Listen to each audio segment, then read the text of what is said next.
simplest way I describe the challenge and the importance of it is that during industrialisation of the human economy, we've moved carbon from land in the form of vegetation and from fossil fuels into the atmosphere as the Earth's population's gone from 1 billion to 8 billion. And to put that in context, it took from the beginning of time to about 1880 for the Earth's population of humans to get to 1 billion. So very, very gradual, slow, incremental. And think of all the development phases we've gone through. We can do that in 10 years now. So what took from the beginning of time to 1880, we can do in 10 years. And the byproduct of that massive economic expansion phase of human civilization is shifting carbon into the atmosphere, which changes weather patterns.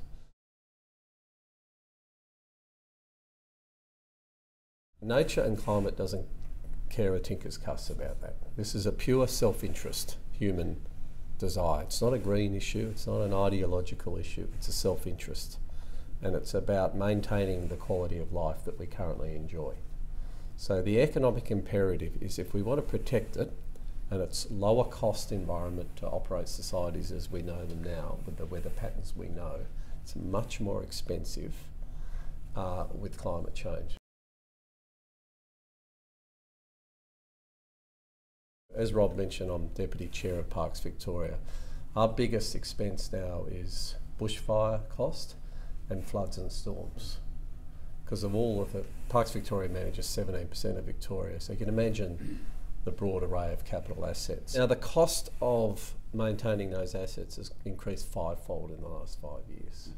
It's now the biggest and fastest growing expenditure item within the organisation. And this is just a taste of things to come. So as climate change becomes more extreme, as weather events become more erratic, the cost to society is greater. So if you're Telstra or your SPs, the cost of maintaining your assets goes up many factors. So it's purely an economic argument, not an ideological argument, and it just has nothing to do with green issues and ideology. It's basically a self-interest argument.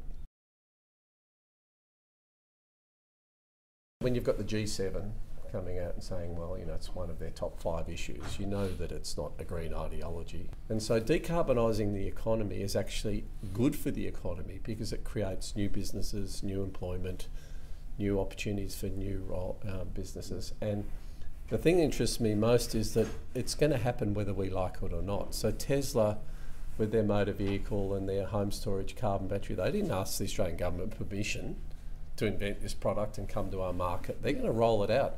Qantas didn't ask for permission to have 8% of its customers offsetting. They just do it.